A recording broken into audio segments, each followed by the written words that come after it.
changement. Il faut du changement, c'est ça. Bon, assieds-toi.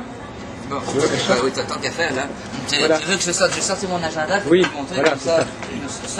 Ça, je peux te le montrer parce que c'est un agenda, c'est un outil qui se vend plus seulement où les astrophiles. C'est particulièrement intéressant pour les étudiants en astrologie. Ici donc, on commence par avoir donc une page pour mettre notre thème. Et puis, il y a des explications très très superficielles sur l'ensemble de l'astrologie. Puis ici, il y a des prévisions générales pour l'année faites par Denise. Avec ici, j'ai rajouté juste une espèce de graphique qui met le mouvement des planètes pour avoir une idée de qu'est-ce qui se passe dans l'ensemble de l'année. Et des choses comme ça. Puis après ça, l'agenda lui-même, je vais vous montrer plutôt la partie qui est pas encore utilisée. Alors l'agenda lui-même, voilà, c'est comme ça. Vous avez une pour chaque semaine. La carte du ciel du lundi matin, ça ressemble un petit peu à l'ancien Astro Quo Vadis, parce que j'ai repris le thème, parce qu'il était populaire, et vu qu'il se faisait plus, mais j'ai rajouté les lunes hors parcours.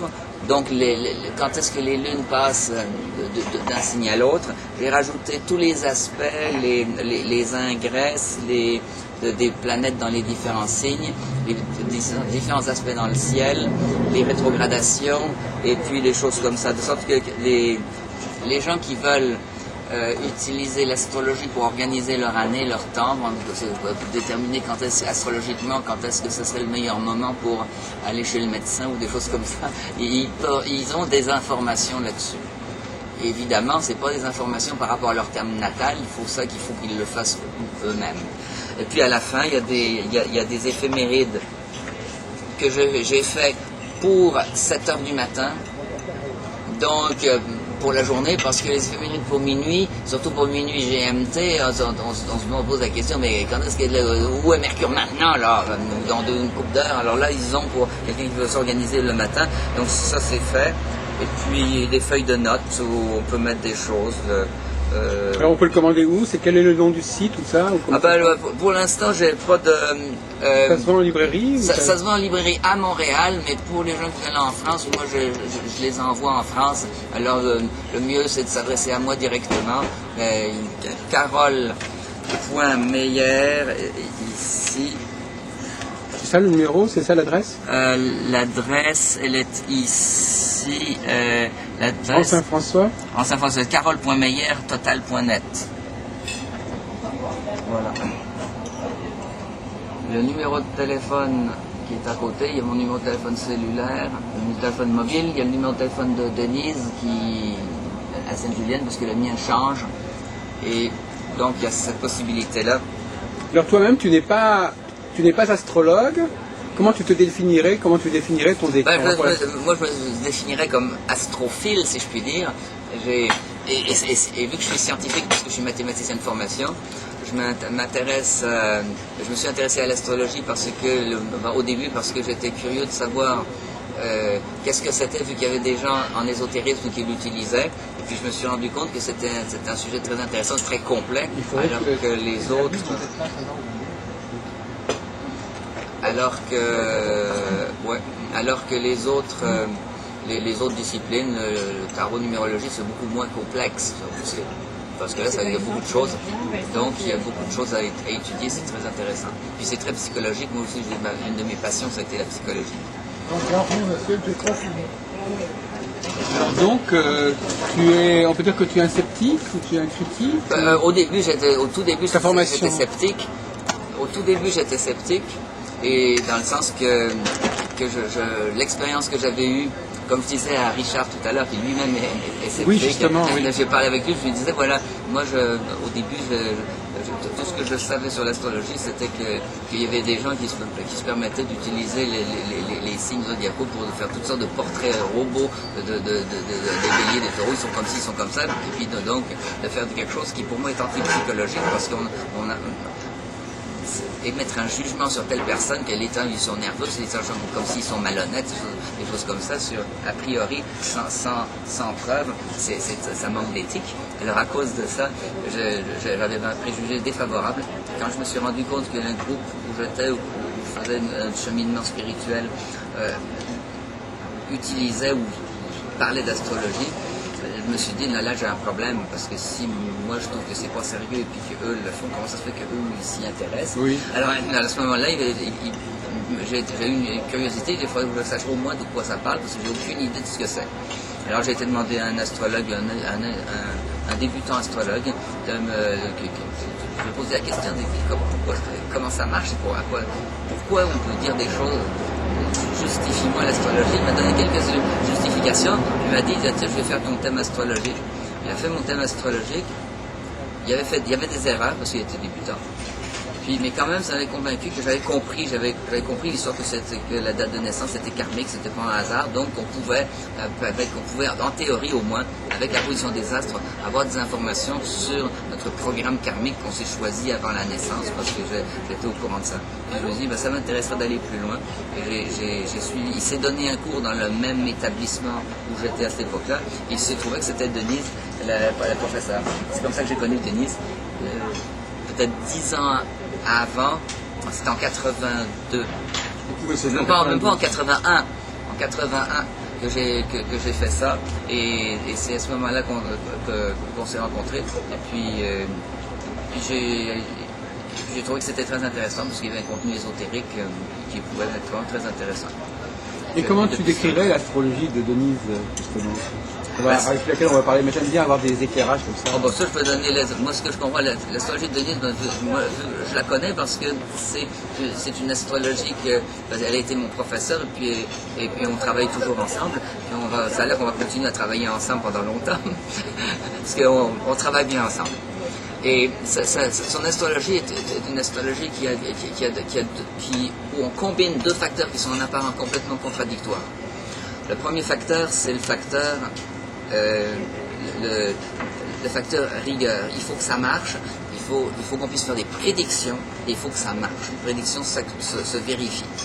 Donc, et elle travaille très fort pour ça, et elle est très rigoureuse. C'est un système comme elle n'acceptera pas d'utiliser des astéroïdes, des choses comme ça, si elle n'a pas une preuve que ça apporte quelque chose de plus que ce que le reste du thème n'apporte pas. Et vu qu'elle est très consciente du fait que la quantité d'informations à intégrer et à synthétiser pour faire un thème est déjà gigantesque, tout ce qu'on rajoute comme bébelle, que ce soit des astéroïdes ou des points virtuels ou des parts qui n'ont peut-être pas comme la part de fortune, d'accord, mais d'autres parts, il y en a des centaines, ça brouille les pistes. Alors ça, c'est ce que j'ai trouvé chez elle. Mais à côté de ça, elle a une très très grande ouverture sur tout ce qui est ésotérique. C'est-à-dire qu'elle va s'intéresser donc à la mythologie, elle va s'intéresser beaucoup aux étoiles fixes, elle a écrit un livre avec ça, d'ailleurs en collaboration avec Axel Harvey et moi. Les trois auteurs réunis là, oui. Oui, c'est ça. Et puis, j'ai rien fait des tables d'étoiles. C'est ça, mais t'as quand même fait ton petit bout. Parce que les tables d'étoiles, c'est quand même, on s'en sert. C'est sûr qu'on ne s'est pas servi des tables d'étoiles avec autant de rigueur à son plein potentiel, mais on les a quand même utilisées. Et puis moi, les tables avec les mouvements propres des planètes qui tient compte à la fois de la précision des éclipses et des mouvements propres des étoiles, eh bien c'est quelque chose que je consulte de temps en temps. Alors, ça, c'est quelque chose que j'ai inventé. Ben oui. Puis ça aide, c'est une simple opération d'arithmétique. Oui, c'est ça. Mais c'est simple et c'est pratique. Et ça ouvre la possibilité d'utiliser des étoiles fixes à des gens qui ne sont pas des mathématiciens. Et moi, je suis pas mal, vu que je suis professeur de mathématiques, j'aime ça, la vulgarisation de tout le côté scientifique. Pour que l'astrologue, et c'est mon point de vue, c'est un peu pour ça que je faisais cet agenda, entre autres, c'est parce que j'aime que les astrologues aient des outils de travail qui soient simples, qui leur facilitent la tâche plutôt que de la compliquer, pour que l'astrologue puisse être complètement concentré sur son thème et sur le client et non pas prisonnier de technicalité. Donc on essaye de dégrossir la partie technique par l'informatique ou par des recettes de cuisine, mais qui est très efficace et validée comme celle que tu as proposée, qui sont très efficaces, moi je trouve ça très positif. Alors donc, en gros, si je peux résumer, parce que je ne veux pas prendre trop de temps,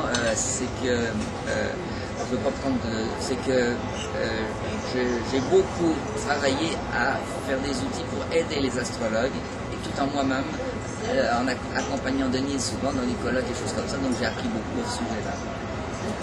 Mais toi-même, tu es finalement, donc sur quoi ça débute ton astrologie actuellement? Au niveau personnel, c'est que il y a des gens qui me demandent des choses d'astrologie, comme récemment une de mes amies, une copine, on s'est rencontrés, elle venait avoir un coup dur, et elle venait d'avoir un coup dur parce que son ami, son conjoint en fait, ils venaient d'acheter une maison ensemble et tout ça, puis lui il avait commencé à consommer de la boisson, de la drogue, et puis il était malade, et puis j'étais mise à la porte. Et puis là, elle était comme prisonnière. Et puis j'étais là quand, pratiquement le jour où ça s'est passé, on s'est rencontrés. Et puis j'étais là pour l'écouter, parce que moi j'aime bien l'écoute empathique. L'écoute empathique, ça j'aime beaucoup ça. Et donc je l'ai écouté, puis je lui ai demandé ses coordonnées de naissance. Puis je regarde le thème, puis je vois tout de suite, c'est pas la première fois qu'elle a des intuitions, puis j'ai tout de suite vu que son problème, c'est qu'elle a déjà eu des indices qu'avec son conjoint, ça va pas très très bien, et elle l'a ignoré. On n'a pas cessé de parler de ces questions, des indices, des signaux. Exactement. Exactement. Oui, dans son cas, c'était typique, parce que, j'ai vu ça parce que Uranus faisait un transit sur sa lune, mais ils étaient passés plusieurs fois, et c'est maintenant que ça se produit. Donc, elle se bougeait sa maison, on achetait une maison, et puis on parle de la maison, etc. Elle était donc hyper active dans le fait d'aménager la maison, sans réaliser qu'elle était en train de la perdre. Ouais. À peine elle avait acheté, elle était en train de la perdre. Et c'est un peu tout ça ce qui s'est produit. Elle n'avait pas perçu les signes avant-coureurs. Non, mais c'est parce que. Mais je suis allé plus loin, j'allais voir pourquoi elle n'a pas fait ça. Oui, voilà. Mais ce qu'il y a, c'est que je n'ai pas eu encore l'occasion de lui en parler, parce que. Pourquoi? Ben, c'est très simple. C'est parce qu'elle n'est toujours pas prête. Je me suis dit, c'est clair que cette aventure-là est un espèce de signal pour lui montrer qu'elle a en quelque sorte une réorientation à faire. Et puis, ça, c'est une question de... Monsieur le sceptique, venez vous asseoir là, s'il vous plaît. Louise a dû s'arrêter pour manger. Elle avait vraiment oui, c'est normal. Elle va nous rejoindre après. Je présume que oui. Alors, elle vient de s'asseoir. Oui, pas de problème. Venez ici un instant, s'il vous plaît. Venez ici. Richard, c'est ça? Oui, c'est ça. Venez ici. Donc, effectivement, je suis en train d'interroger Karl Mayer, qui n'est pas, je ne se dis pas. Alors, donc finalement, comment ça s'est terminé cette affaire? Pour l'instant, ça s'est pas encore terminé, parce que moi j'ai vu ça, j'ai tout de suite vu qu'elle a un cheminement psychologique très important à faire. Probablement qu'elle va devoir quitter cet homme-là, puis probablement qu'elle va devoir vivre seule une bonne partie du temps, parce qu'elle est assez jeune. Il faudra qu'elle se mette à l'idée que c'est pas une bonne idée de pouvoir se trouver un homme avec qui elle va vivre pour une longue période de temps, qu'il vaut mieux qu'elle vive toute seule, et puis qu'elle alors justement, comment on peut l'aider? On peut l'aider à changer son mode de vie? Absolument, c'est surtout lui indiquer que, parce que dans ces deux, c'est très clair qu'elle a à s'occuper de choses intimes, de choses occultes, etc. Donc il faudrait qu'elle s'intéresse à l'occultisme. Et vu que j'ai remarqué, dans ce cas-là en particulier, parce que ça c'est très récent, qu'il y avait une très très grande affinité entre elle et moi, je me suis dit, parce que pour moi il n'y a pas de hasard. Si on s'est rencontrés à cette période-là, et puis que certains présages se sont présentés, encore une fois c'est un signal, qu'on dise ça du cosmos ou du ciel, ou du cosmos, tout ce que tu veux, mais c'est pas juste astrologique, c'est un message. Pas forcément. J'aime bien le mot signal-message. C'est ça, un signal qui nous est envoyé, qu'on a quelque chose à faire ensemble. Oui. Mais elle ne s'est jamais intéressée à moi jusqu'à présent. Donc, et je me suis même rendu compte qu'à voir son attitude, elle a même tendance comme à me fuir poliment. Ce qui voudrait dire que ce que j'interprète comme étant le fait qu'elle sent qu'il y a quelque chose à faire, mais elle sent aussi que, vu que moi j'ai un certain âge, elle est beaucoup plus jeune que moi, que je vais lui dire des choses qu'elle ne va pas aimer entendre. Donc elle retarde l'échéance, c'est comme ça que j'interprète ça pour l'instant. Oui, mais là, Pour l'instant, c'est une histoire, c'est ouverte. Une question encore ouverte. Et donc, finalement, tu penses que tu as... Elle t'avait vu, elle s'était adressée à toi en tant qu'astrologue, en tant que... Mais c'est qu'on était là ensemble parce qu'on faisait partie du même groupe et il n'y avait rien à voir avec l'astrologie. Et puis, c'est dans le cadre de ce groupe-là où j'avais quelque chose à faire là et puis que je n'ai pas fait. Et puis elle devait venir seulement un jour plus tard, et puis finalement elle est venue un jour plus tôt, 24 heures plus tôt, à cause de cet événement qui s'est produit. Puis je voyais qu'il n'y avait pas très bien. Je me demande comment ça va, il m'a dit, pour être franc avec toi, non, ça va pas bien. Alors je lui ai demandé, mais est-ce que tu peux m'expliquer? Et l'astrologie, elle est entrée en jeu, l'astrologie, dans cette relation? Pas encore. Par contre, là où l'astrologie est rentrée en jeu, c'est que quand elle m'a vu, et puis que moi tout de suite j'ai vu le présage, j'ai vu que c'est par hasard, je l'étais vu pour autre chose, cette autre chose s'est pas passée, mais elle était là, et puis on a eu l'occasion de se rencontrer, et je lui ai posé cette question-là, puis c'est là où je me suis dit, tu sais, moi, par l'astrologie, je pourrais voir exactement c'est quoi le problème, et puis qu'est-ce qui est la meilleure approche. Donc, est-ce que tu penses comment est-ce que tu penses que l'astrologie peut t'aider toi, et comment ça peut aider l'autre? C'est ce que je viens d'expliquer, ce que je viens de voir, donc j'ai tout de suite vu qu'il y avait un problème, qu'elle n'avait pas vu l'évidence, et j'ai vu qu'elle voit pas l'évidence, parce que cette évidence est trop douloureuse. C'est quoi cette évidence au niveau astrologique? C'est que Uranus est en train de passer sur sa lune, et sa lune, ça représente la maison, sa lune est en poisson, donc elle est hypersensible, donc elle est très médium, parce que lune en poisson en général c'est très médium. Mais finalement, est-ce que ça t'a apporté quelque chose dont tu avais vraiment besoin, l'astrologie, à ce niveau-là? Tu aurais pu t'en sortir sans l'astrologie, finalement, quelque part? Peut-être, mais l'astrologie, là où l'astrologie est devenue pour moi une passion, c'est que ça nous donne immédiatement des informations sur la raison d'être de la personne. On voit par l'axe des nœuds de cette personne-là qu'elle doit passer du social à l'intime. Et je vois cette personne-là aller, je la vois comme une personne très sociale, une belle femme, elle est très workaholic, comme on dit, donc très travail, et je vois qu'elle est très professionnelle. Tu as été tenté de regarder si vos thèmes coïncident. C'est ça, entre elle et moi, j'avais déjà regardé ça avant parce que j'étais quasiment tombé amoureux d'elle quand je l'ai rencontrée.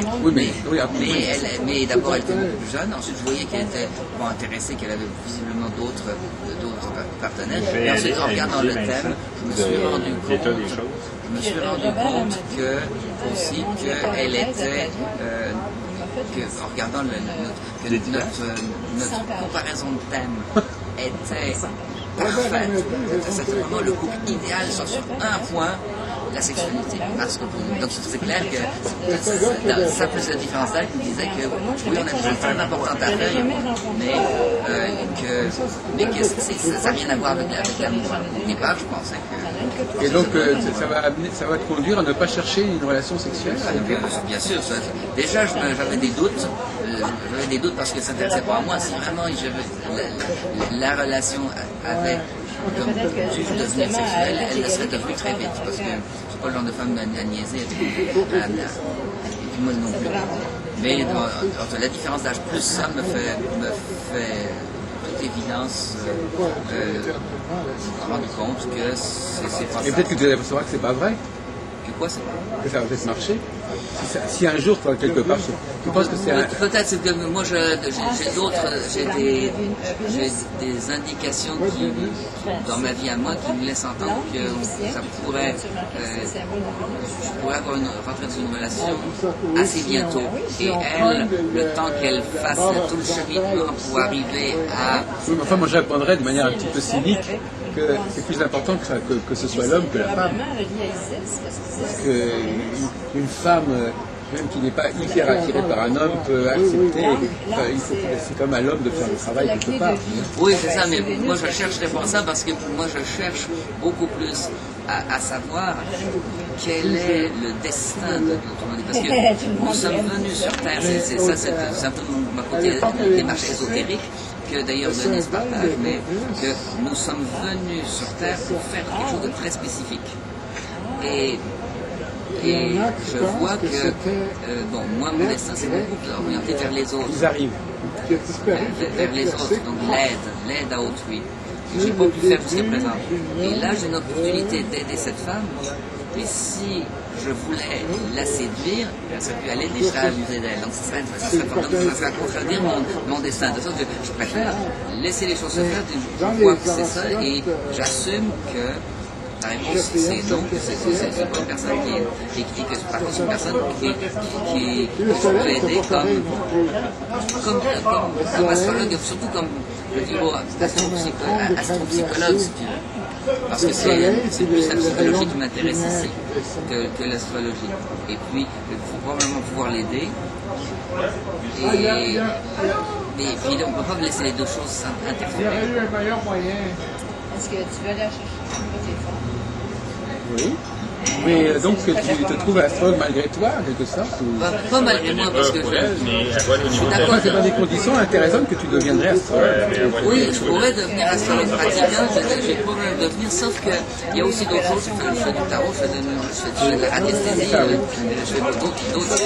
Moi, ce que je cherche, c'est avoir l'information dont j'ai besoin pour recevoir tous les signaux que j'ai besoin. Mais est-ce qu'elle sait que tu fais de l'astrologie? Oui, elle sait, parce que je l'ai dit par l'astrologie. J'ai même peut-être que c'est peut-être un facteur qui la rapproche de toi, quelque part. Peut-être, sauf que le fait que ça s'est produit il y a 10 jours, et depuis ce temps-là, quand on s'est quitté la dernière fois, c'était dimanche passé, donc il y a 7 jours, et j'ai pas eu de ces nouvelles. Je lui ai dit, écoute, dès que tu auras du temps, tu vas être prête, si tu as envie, je laisse ça à son initiative, sachant très bien qu'elle va me rappeler, qu'elle va accepter que je lui parle de ce que son thème révèle, seulement quand il y aura un autre problème, parce que là, ce qui s'est passé, c'est que son conjoint, il est comme revenu. Il est revenu, ils se sont comme réconciliés, mais elle est sceptique quant à la relation. Donc, moi je me dis, c'est certain que c'est quand... C'est toujours le fameux dialogue entre l'homme et la femme, celle qui dit qu'il faut s'arrêter, l'autre qui dit qu'il faut reprendre. Exactement. Moi je dis qu'il faut continuer, mais elle n'a même pas encore commencé. Et juste pendant ces moments-là où elle avait besoin de support parce qu'elle était vraiment complètement démolie, j'étais là, je l'ai pu lui donner le support dont elle avait besoin. Ouais. À cette occasion-là, elle m'a donné ses coordonnées de naissance pour que je fasse le thème. J'ai fait le thème et maintenant j'attends qu'elle me contacte. D'accord. C'est un témoignage très personnel, effectivement. Très personnel parce que moi je cherche je cherche à aider les gens dans leur destinée. Et j'utilise pour ça donc l'astrologie, j'utilise aussi le tarot, la radiesthésie, j'utilise aussi les lois de la spiritualité.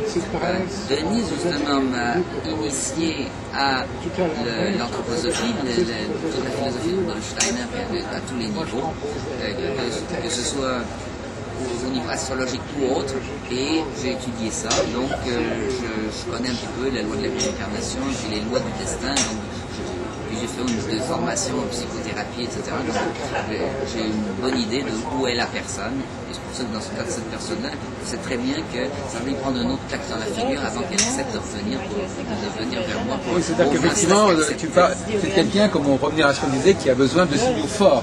Exactement, de signaux forts, parce que les signaux trop subtils, elle les évite, elle les néglige, elle les fuit.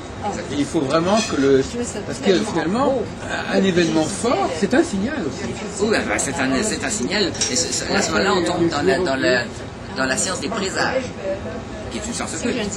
C'est que rien ne nous arrive pour rien, tout ce qui nous arrive est un signal. Non, mais de toute façon, je veux dire, c'est un signal. La personne s'en rend bien, même sans aller jusque-là, c'est simplement la personne se rend compte qu'il faut faire quelque chose. Exactement. Elle m'a dit au départ, je suis pas sûr de revenir. On est obligé d'être dans l'occultisme pour accepter que ce soit. Exactement. Donc c'est intéressant parce que. Qu'est-ce que tu penses de la proposition que j'ai faite tout à l'heure, de dire bon ben ces personnes là, il faut qu'elles prennent conscience qu'elles revoient un petit peu leur théorie du signal, leur façon de vivre le signal. Oui, c'est sauf Qu'elles que... soient conscientes aussi de la façon dont elles vivent le signal. Oui, c'est ça. Mais dans des cas comme ça, moi je suis allé plus loin, parce qu'il y a 3 étapes. C'est aussi une façon d'expliquer pourquoi elle a besoin d'un homme. Parce que l'homme, quelque part, justement, il lui permet de capter des signaux plus subtils que celles que... Pas nécessairement. En général, les femmes captent des signaux beaucoup plus subtils que les hommes. Simplement que cette femme est jeune, et cette femme, c'est dans sa problématique qu'on voit dans son thème, dans sa problématique de base, cette personne-là est comme prisonnière du social où elle est confortable. Donc c'est ça, c'est le problème du confort. C'est que tant que nous sommes confortables dans une situation, nous ne chercherons pas à voir s'il y a des messages qui nous disent qu'il faudrait changer de voie. On est bien, on veut surtout bien changer, on veut préserver le confort. Donc, s'il y a un message qui nous dit attention, il faudrait que tu changes quelque chose, que tu changes ton chum, que tu changes comme on dit au Québec, tu changes ta relation de ton partenaire ou que tu changes de ta profession, choses comme ça, ils n'écouteront pas. C'est à partir du moment où, comme dit le gars, il se drogue et puis il fait une crise et puis il dit je veux plus te voir d'attendre ici, puis il commence à devenir violent, il est obligé de prendre là c'est comme un signal fort, oui. C'est un signal fort, mais ça a l'air qu'après ça il est revenu, ça n'a pas suffi parce qu'il ça n'a pas encore suffi parce qu'ils il y a des gens qui effectivement ils savent pas se protéger, hein. Ils savent pas se protéger contre... Mais là il faut voir parce que le signal c'est aussi une façon de se protéger. Mais c'est ça, c'est là où l'astrologie peut aller plus loin. Protéger, on peut aller chercher dans le thème justement des informations pour savoir pourquoi est-ce que la personne a-t-elle tant de difficultés à voir ce type de message-là. Oui. Et là, dans ce cas-là, ce que je trouve, c'est parce que voir ça, c'est comme trop. Donc, il y a probablement chez elle, dans Maison 8, il y a moi, j'ai une explication beaucoup plus simple. C'est qu'il y a des gens qui ne sont pas capables de saisir des signaux plus fins. Oui, mais d'accord, mais ce qu'il y a, c'est qu'il faut être plus subtil, plus raffiné. C'est que cette personne-là n'est pas capable de percevoir ces signaux-là, même quand ils sont grossiers, parce que ces signaux-là font mal. Donc, elle a besoin de les anesthésier. Alors que d'autres signaux beaucoup plus subtils, mais dans des domaines où elle a beaucoup de... Alors que d'autres messages pour lesquels qui sont moins douloureux, elle a toute la sensibilité pour voir l'extrême subtilité. Mais c'est pour ça que c'est ce message-là, pour ça qu'il faut toujours se poser la question. Donc, il y a une pathologie liée à certaines choses. Liée à certaines choses. Et j'ai vu pourquoi cette pathologie, parce que je le savais parce que j'allais voir sur Internet. sa raison d'être. Et sa raison Et je t'ai tendu une perche. J'ai dit à Richard, je suis sûr que Denise, dans les 10 premières minutes, va me parler de linguistique. Je le savais, ça j'ai fait exprès. T'as vu? Oui. Ça fait été long. La mission de cette femme... Non, mais c'est vrai, j'ai pas compté de mentir. C'est vrai que j'ai fait ça. De voir beaucoup, d'explorer on a deux approches différentes, mais sa destinée, la dimension ésotérique et le occulte de sa vie. Le discours astrologique. Plus en détail. Et puis pour l'instant, elle a été prenue dans le social et c'est à cause de ça qu'il faut d'une certaine façon qu'elle a comme à confronter cette douleur, qui sont probablement des douleurs d'enfance, probablement pour régler les choses karmiques, je ne sais pas, ça je n'en sais pas plus que ça. Moi je pense que ce qui est intéressant, c'est ce que font les psychiatres ou les psychanalystes, c'est qu'ils discutent entre eux des cas. Oui. Et moi je trouve que je trouverais passionnant là que de temps en temps, il y a des réunions d'astrologues et puis chacun raconte un cas et puis on dit voilà, et puis on avance en discutant entre nous. Moi j'en ai parlé à Denise de ce cas-là et elle m'a rajouté une dimension que je ne connaissais pas, qui était la dimension que cette femme-là ne devrait pas essayer d'être en couple. Elle devrait apprendre à vivre seule et avoir une vie amoureuse, mais comme libre. Elle ne sait pas choisir, elle ne sait pas choisir le bon partenaire. C'est même pas que... C'est là le signal, c'est aussi de savoir. Le signal, c'est ce qui nous permet de savoir où est la bonne direction, où est le bon choix. Ouais, mais probablement autrement dit, l'attachement de couple, c'est bon pour elle dans cette vie-ci, donc probablement qu'elle a Moi, je pense que, par exemple, moi, je crois beaucoup aux signaux physiques. Hein, donc, je pense que quand une femme embrasse un homme, ou a même un premier rapport avec lui, elle a des informations sur la compatibilité qu'elle doit avoir avec lui. Et donc, si effectivement, à ce niveau-là, il est possible qu'il y ait quelque chose qui ait perturbé sa faculté. Oui. Il y a des expériences sexuelles, il y a peut-être eu des forcings, il y a peut-être eu des choses qui font que maintenant, elle ne peut plus se fier à ça. Peut-être. Maintenant, ça, c'est que... C'est quelqu'un qui rejette tout. Quand on rejette tout, on rejette rien. Il y a quand la personne n'est pas capable de dire ça c'est bon, ça c'est mauvais, elle est obligée d'accepter n'importe quoi. Exactement. Mais là, dans son cas à elle, j'ai l'impression que de ce que je voyais dans ce que Denise me disait, c'était que c'est simplement que cette personne-là, tout simplement, n'est pas faite pour la relation de couple. C'est dangereux quand même. C'est beaucoup dire de dire des choses comme ça. Oui, c'est beaucoup dire, mais peut-être en tous les cas, c'est clair que vu il y a des solutions intéressantes. Ou bien on travaille sur ce qui a pu dérégler son rapport au couple, soit on décide que c'est pas son truc. Oui, ou peut-être qu'on peut commencer par là. Peut-être que la première chose, c'est qu'il faut que tu t'occupes de toi. Donc, laisse tomber l'idée d'avoir un jeu pour l'instant. Essaye de toute façon, en évacuant, en n'abordant pas ce problème-là, effectivement, en n'abordant pas le problème où il y a problème, évidemment, c'est une façon de résoudre. Mais c'est une façon de résoudre en le contournant et en l'oubliant. Pas nécessairement, parce que peut-être justement, peut-être que ça pourrait être le contraire. Parce qu'il y a des gens qu'on appelle dépendants affectifs, qui vont mettre tellement l'emphase sur la relation de couple, seulement penser qu'avec qui je pompe, etc. Ils ne réalisent pas que le vrai problème chez eux, c'est qu'est-ce que j'ai à faire de ma vie, moi. Oui, mais pour les personnes qui ont des relations de couple cohérentes, ça ne devient pas une affaire d'État non plus pour se dire. C'est à ce moment-là, leur couple, ils ont des relations de couple, ça devient un problème que s'il y a problème. Donc, pour certaines personnes qui ont une vie normale, ça ne devient pas une affaire d'État. Exact. Exact. Sauf que justement, mais quand c'est le paradoxe, c'est quelqu'un qui fonctionne bien quelque part, ça ne lui prend pas tellement d'énergie. Exact.